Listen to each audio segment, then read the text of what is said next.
দেখুন, আজকে এই তো দেখলেন আপনারা এরকম বয়ঃসন্ধিকালে বাচ্চারা যখন একটা সুষ্ঠু সুন্দর জীবন নিয়ে মানসিকতা নিয়ে যখন তারা বেড়ে উঠবে, ঠিক এ সময়েই কিভাবে ধার্মিক প্রতিবন্ধকতা তাদের জীবনের মধ্যে নিয়ে আসা আসা হয় এসব হলিক্রস স্কুলের মধ্যে বা মিশনারি স্কুলের মধ্যে।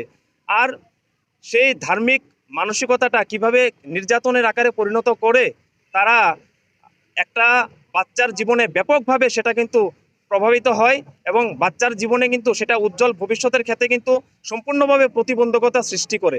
আজকে বজরং দল এই হলিক্রস স্কুলে সোনালী ম্যাডাম নামে একজন ম্যাডাম আছে, উনি যে ঘটনাটা একটা বাচ্চার সঙ্গে করেছেন, আজকে এই অত্যাচারটা শুধু এই বাচ্চাটার উপর অত্যাচার নয়, সম্পূর্ণ হিন্দু সমাজের উপর অত্যাচার। আর সেই অত্যাচারটার প্রতিবাদ করার জন্য আজকে বজরং দল কিন্তু এখানের মধ্যে চলে এসছে। বজরং দলের পক্ষ থেকে দাবি রয়েছে যে যে হাত দিয়ে এই বাচ্চার হাত থেকে ওম তাবিজটাকে সরানো হয়েছে, সেই ওম তাবিজটা যেন সেই হাত দিয়েই আবার বাচ্চাটার হাতে পরিয়ে দেওয়া হয়। এবং যেন, যেহেতু ভারতবর্ষের সংবিধানের মধ্যে আমরা আমাদের ফান্ডামেন্টাল রাইট রয়েছে, আমরা আমাদের মত প্রকাশ করতে পারি, আমরা নিজেরা নিজেদের ধর্ম আমরা পালন করতে পারি, সেই ক্ষেত্রে কেন এই হলিক্রস স্কুলের মধ্যে ধার্মিক উৎপীড়নতার শিকার বাচ্চারা হবে? আজকে দেখা যাচ্ছে এই হিন্দু সমাজের হিন্দু পরিবার থেকেই কিন্তু পয়সা নিয়ে এই হলিক্রস স্কুল পরিচালিত হচ্ছে এবং এই হলিক্রস স্কুল সমৃদ্ধ হচ্ছে। তা আমাদের ভারতবর্ষের সংস্কৃতির এরকম যদি আচরণ করে, সেটা আমাদের ভারতবর্ষের সভ্যতা এবং সংস্কৃতির সম্পূর্ণ পরিপন্থী, সেটা আমরা কোনোভাবেই মানব না। আমরা কিন্তু ভুলে যাইনি 2019 সালের 22 সেপ্টেম্বর এই ঊনকোটি জেলার কুমারঘাটের মধ্যে, বর্তমান ঊনকোটি জেলা, এই কুমারঘাটের হলিক্রস স্কুলের মধ্যে হ্যাপি দেববর্মা নামে একটি ছেলেকে এভাবে মানসিক নির্যাতন করে হোস্টেল ওয়ার্ডেনের মাধ্যমে, এবং দুইজন শিক্ষকও তাতে জড়িত ছিল।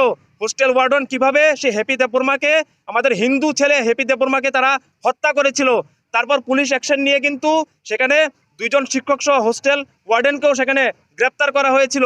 আজকে সম্পূর্ণ হিন্দু সমাজের কাছে, হিন্দু গার্জিয়ানদের কাছে, যাদের পয়সায় এই স্কুল পরিচালিত হয়, তাদের কাছে বজরং দলের আবেদন, আপনারা ভেবে দেখবেন আজকে এই সব ঘটনার জন্য আমরা নিজেরাই যদি আমরা সোচ্চার না হই, স্কুলের প্রাঙ্গণের মধ্যে তোমরা তোমাদের ধর্ম পালন করো, সেটা 100বার আমরা মেনে নিই, আমরা তাতে আমরা ব্যাঘাত সৃষ্টি করি না। কিন্তু এই স্কুলের মধ্যে যে ছাত্রছাত্রীরা রয়েছে তারা সম্পূর্ণ হিন্দু সমাজের, তাদেরকে কেন স্কুলের ক্যাম্পাসের মধ্যে সরস্বতী পূজা করতে বাধা দেওয়া হয়, সেই প্রশ্ন বজরং দলের পক্ষ থেকে রয়েছে। আমি আগ্রহ করব এই রাজ্যের সমস্ত মিশনারি কলেজের যে গার্জিয়ানরা রয়েছে, আপনারা সোচ্চার হন, তার বিরুদ্ধে কিন্তু আপনারা জেগে উঠুন। নচেত আমাদের এই দেশের মধ্যে, আমাদের এই রাজ্যের মধ্যে আজকে তারা কিন্তু সেখানে আমাদের পয়সায় সমৃদ্ধ হয়ে তারা কিন্তু এই পাহাড়ের মধ্যে আমাদের কোমলমতি জনজাতি ভাইদেরকে, হিন্দুদের থেকে সেখানে খ্রিস্টানে তারা কনভার্সন করছেন। তার বিরুদ্ধে আমাদের লড়াই, কোনো ব্যক্তিগত শত্রুতা আমাদের কারোর সঙ্গে নেই। আমরা কিন্তু অ্যান্টি মুসলিম নই, অ্যান্টি খ্রিস্টানও নই, আমরা কিন্তু প্রো হিন্দু। আমরা হিন্দুদের পক্ষে, আমরা আমাদের জীবন জীবিকা আমাদের কেন বাঁচতে দেওয়া হয় না? স্কুলের মধ্যে সে ওমের তাবিজ পরে আসবে, তাতে কেন বাধা? স্কুলের নানরা, স্কুলের সিস্টাররা, স্কুলের ফাদাররা কি ক্রস লকেট ঝুলিয়ে তারা তারা স্কুলের মধ্যে বিদ্যালয় করে না? তাহলে এটা বজরং দলের পক্ষ থেকে প্রশ্ন যে কেন এরকম। কিন্তু আর আমরা এক্ষুনি আজকে কয়েকজন আমরা প্রতিনিধি দল স্কুলের মধ্যে ভিজিট করব এবং আমাদের যে দাবি রয়েছে সে দাবির পক্ষে আমরা সোচ্চার হব। এবং গার্জিয়ানও রয়েছে এখানে, মনোজদা, মাননীয় মনোজদা, যদি তার কোনো বিহিত না হয় তাহলে আইনি প্রক্রিয়ায় যেতে আমরা বাধ্য হব এবং আইনি প্রক্রিয়াতে আমরা যাব। জয় শ্রীরাম, জয় মহাকাল।